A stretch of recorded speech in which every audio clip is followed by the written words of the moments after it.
आप सभी को नमस्कार। जैसा कि हम लोग पिछले वीडियो में जो है एक्सीडेंट के विषय में पढ़े थे और उसके क्या क्या कारण है, तो हम आशा करते हैं कि पिछला वीडियो में आप लोग सब समझ गए होंगे। अब अगला हम लोग चैप्टर पढ़ना है सुरक्षा। इससे हम कैसे कैसे बचेंगे। तो पहला परिभाषा तो सुरक्षा किसे कहते हैं, आइए समझते हैं। सुरक्षा शब्द का शाब्दिक अर्थ ही होता है सुरक्षित रहना, यानी किसी भी अनचाही आकस्मिक दुर्घटना जो किसी व्यक्ति या उसके आसपास के वातावरण को प्रभावित करती है से सुरक्षित रहना ही सुरक्षा कहलाता है। अब जैसे आप लोग सुने होंगे, सावधानी हटी दुर्घटना घटी।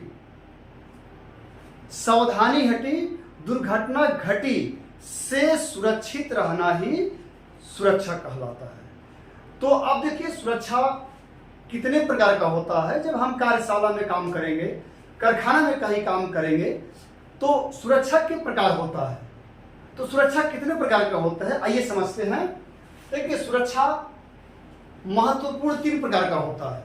पहला होता है सेल्फ सेफ्टी, स्वयं की सुरक्षा।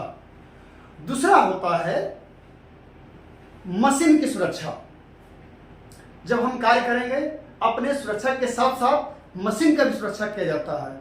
और तीसरा नंबर है वर्क पीस की सुरक्षा, जॉब की सुरक्षा।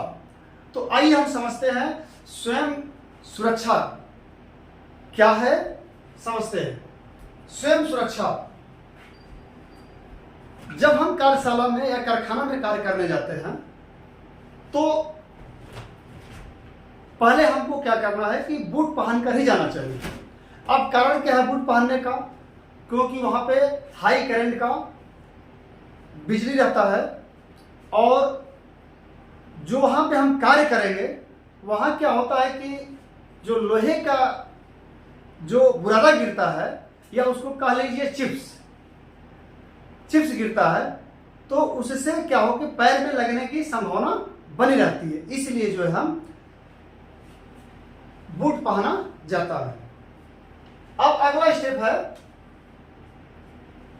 ढीले कपड़ा, टाई, मोफलर। जब हम कार्यशाला में कार्य करेंगे तो ढीला कपड़ा, टाई, मोफलर इत्यादि ये सब पहनकर कार्य नहीं करना चाहिए। अब आता है जब हम कार्यशाला में कार्य कर रहे हैं तो मशीन पे बातचीत कतई नहीं करना चाहिए। बातचीत करेंगे तो ये भी एक दुर्घटना के कारण हो सकता है। इससे हम बचने के लिए बातचीत कम करें और जो कार्य मिला है उसको हम मन से कार्य करें। 4 नंबर है अज्ञान में मशीन को न चलाएं। किसी के दबाव में मशीन न चलाएं, उस मशीन की जानकारी ना हो तब। अगर मशीन की जानकारी है तो चलाइए। तो मशीन तभी चलाएं जब आपको जानकारी हो। 5वां नंबर है चलती मशीन के साथ छेड़छाड़ ना करें। जब मशीन चल रही है तो उसके आसपास छेड़छाड़ न करें। 6 नंबर आता है सुरक्षा गार्ड का प्रयोग। जब आप मशीन चला रहे हैं खड़े होकर, तो आपको क्या करना है कि मशीन गार्ड का प्रयोग करना चाहिए। 7 नंबर है क्रेन के नीचे। क्या होता है कि क्रेन के नीचे कार्य नहीं करना चाहिए। उस पर क्या होता है कि जाप लोडेड होता है, लोड होकर जाप चलता है तो गिरेगा, तो इससे भी एक बड़ा दुर्घटना हो सकता है। यहां तक कि जान माल का भी खतरा हो सकता है। इसलिए क्रेन के नीचे क्रेन ओवरलोड हो तो क्रेन के नीचे नहीं कार्य करना चाहिए। देखिए, जब कार्यशाला में हम लोग कार्य करते हैं, कारखाना में कार्य करते हैं, या आप गाड़ी चला रहे हैं तो हेलमेट का जरूर प्रयोग करें। हेलमेट बहुत अनिवार्य है। 9 नंबर है जब मशीन पे कार्य कर रहे हैं तो चलती हुई मशीन पे कई कारीगर तेल ऐसे देते हैं, तो जब भी तेल दें तो ऑयल कैन के माध्यम से ही तेल दें। वर्कशॉप में कार्य करते समय, मशीन पे कार्य करते समय लंबे लंबे छिलका निकलता है, लोहे से चिप्स निकलता है या बुरादा निकलता है, उसको कभी भी हमको हाथ से नहीं छूना चाहिए। जब भी छुए तो दस्ताना हाथ में पहन कर ही छुए उसको, या सफाई करें। 11 नंबर है, कार्यशाला में आपके साथी हैं या कोई बाहरी आदमी आ रहा है, तो कार्यशाला में जो है उस व्यक्ति को लाने से पहले कुछ उसका मौलिक सिद्धांत होता है, उसको बता दीजिए। इसके बाद कार्यशाला में उनको घुमाइए और दिखाइए।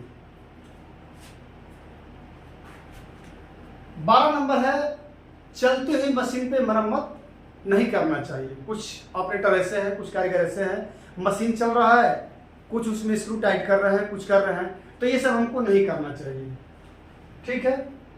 13 नंबर है, नंगे तार को न छुए। नंगे तार जो है नहीं छूना चाहिए, ये भी एक दुर्घटना के कारण हो सकता है। सबसे इंपॉर्टेंट चीज है आज के युग में जो है, कई लोग को मैं देखता हूँ गाड़ी चला रहे हो या मशीन पे कार्य कर रहे हैं तो कान में रीड लगा लेंगे, ईयरफोन लगा लेंगे और गाना सुनते रहेंगे, कार्य करते रहेंगे। ये भी एक दुर्घटना के कारण है। तो जब भी आप जो है कार्य कर रहे हैं, कारखाना में कार्य कर रहे हैं, कार्यशाला में कार्य कर रहे हैं या गाड़ी भी चला रहे हैं, तो गाना सुनते हुए कान में लीड लगाकर कोई भी कार्य न करें। यह भी दुर्घटना का सबसे बड़ा कारण है। अब 2 नंबर आता है,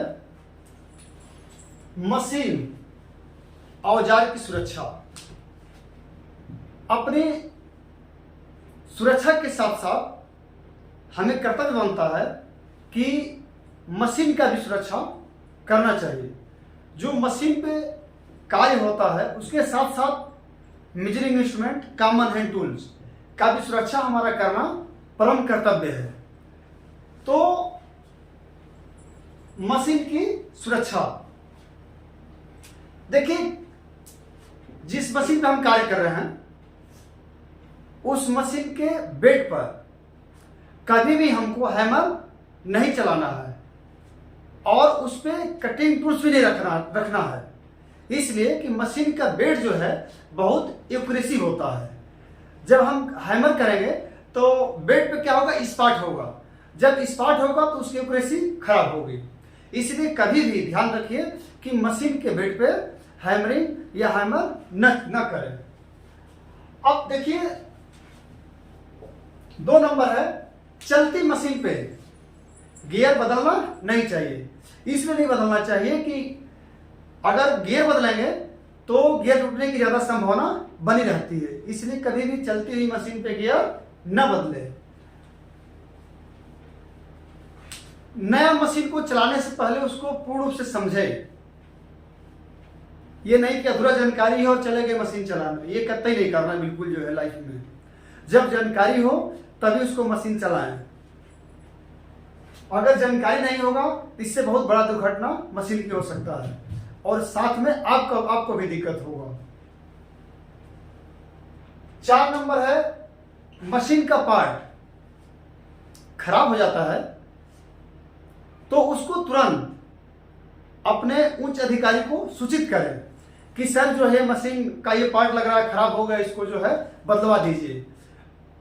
तो ये आपको पार्ट बदलवाना है ताकि दूसरा पार्ट, मशीन का दूसरा पार्ट खराब होने से बचाया जा सके।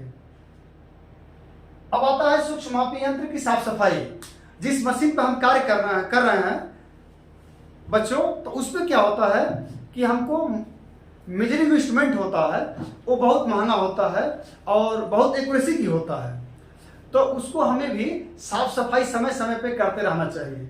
कार्य करने के बाद और कार्य करने से पहले सूक्ष्म मापी यंत्र का साफ सफाई जरूर करें। कटिंग टूल से सूक्ष्म मापी यंत्र यूज करने के बाद उसको कटिंग टूल से अलग ही रखें।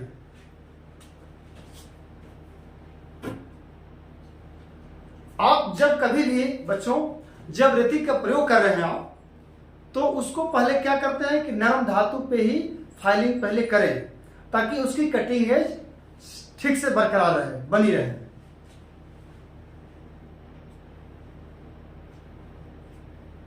आप जब कभी भी लेथ पे या ड्रिल मशीन पे या अन्य किसी मशीन पे कार्य कर रहे हैं, तो उसमें क्या होता है, कटिंग कार्य करते करते कटिंग एज खराब हो जाता है, देखे होंगे घिस जाता है कटिंग एज।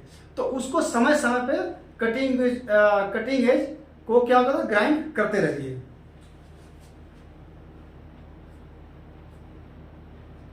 अब देखिए जब कार्य करेंगे तो क्या होता है कि उस कटिंग एज पे चिपक हो जाता है।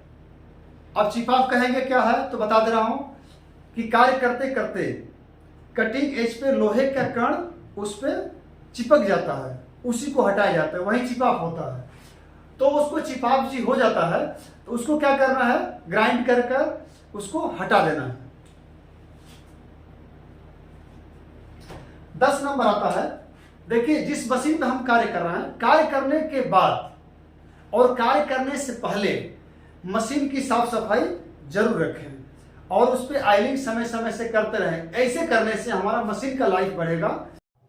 अगला नंबर है कार्यखंड की सुरक्षा, जाप की सुरक्षा। इसके साथ साथ जो है जनरल सेफ्टी भी होता है। तो इसके दोनों विषय में हम जो है अगला वीडियो बनाकर भेजेंगे आप सभी को। और जो भी मैं वीडियो बनाया हूं, अगर आप सभी को अच्छा लगा होगा तो इसको लाइक सब्सक्राइब करके और शेयर जरूर करें। इन्हीं बातों के साथ जय हिंद जय भारत।